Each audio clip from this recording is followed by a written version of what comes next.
Hi again. In this video we're going to learn how to use Hamilton's method of apportionment. And in this particular example we're going to look at full-time math instructor positions and dividing them among the 4 campuses. If we looked at all 50 states, that would be a very large example to start with, so I was looking for something with a smaller number of groups, and PCC has 4 campuses of different sizes, so this is another good example. We want to see if the distribution or apportionment of the full-time math instructor positions is fair across the college. We have amazing full-time and part-time instructors, and we just don't have enough full-time positions for all of our amazing instructors. Okay, so here's our population data. Instead of the number of students, you'll see this FTE, and that's because students take different number of credits. So we could count head count, which would count all the students, but some students might be taking 4 credits, some might be taking 6 or 8 or 12. So this is called the full-time equivalency. If someone is taking 12 credits, that's 1.0, or 1 full-time student. If we had 2 students taking 6 credits each, together they would be 1.0. They would be 0.5 each. So this is not the total number of students we have, but the full-time equivalency at each campus. And okay, let's follow our steps here. So I've got my steps right here. The first thing we need to do is divide the total population by the number of items to find the divisor. This is the number of people each person should represent, okay, and it's going to be a decimal most of the time. So first we need to find our total population. So let's add up all of our FTE. So we have 8,871 plus 4,841, 797 plus 2,722. Okay, and that comes out to 23,231 full-time students. That's our total population. Now we divide the total population by the number of items.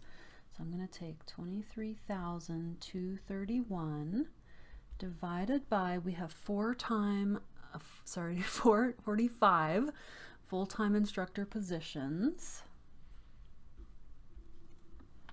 Let's go ahead and divide that. Divided by 45, and this is 516.24. I think 2 decimal places is enough for this.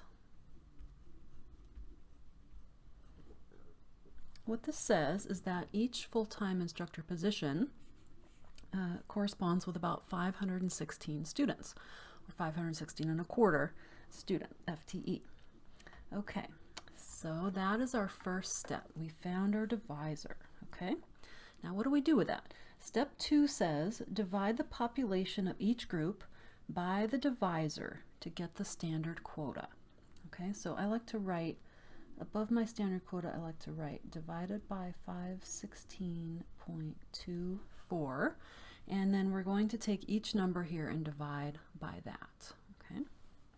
So it's going to be an estimate for how many instructor positions each campus should get. So 8,871 divided by 516.24 is 17.18. Now we're going to keep the decimals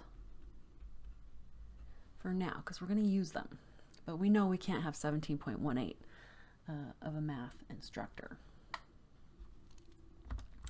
4,841 divided by 516.24 is 9.3, oops, and I'm going to look at one more digit to round this one, so that's going to be 9.38, since the 7 is 5 or higher. Okay, then we have 6,797 divided by 516.24, 13.17 rounded. And last, campus. 2,722 divided by 516.24. 5.27.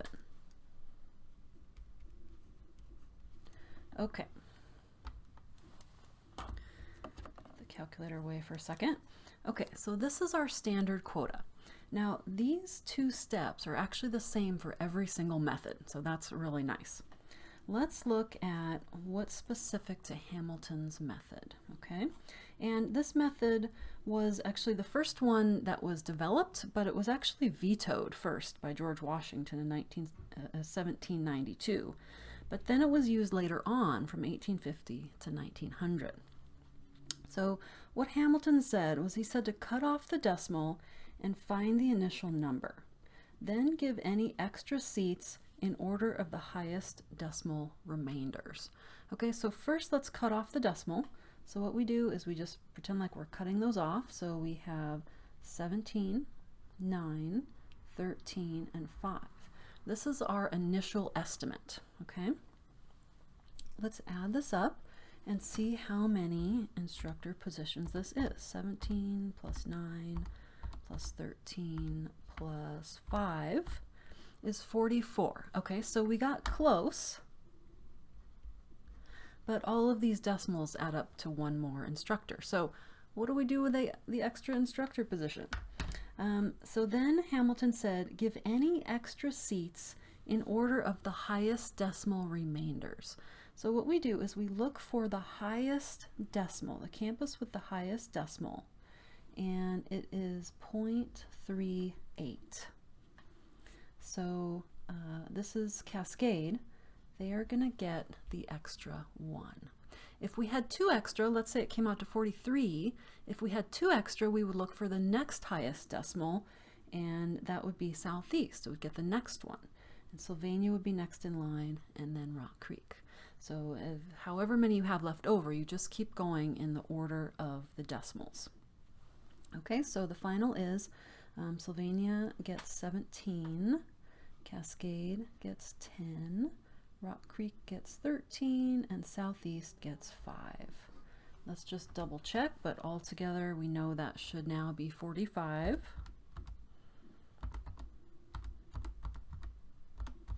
Yes. Okay, so that is our final apportionment. Okay, so Hamilton's method says cut off the decimals and then see how many you have.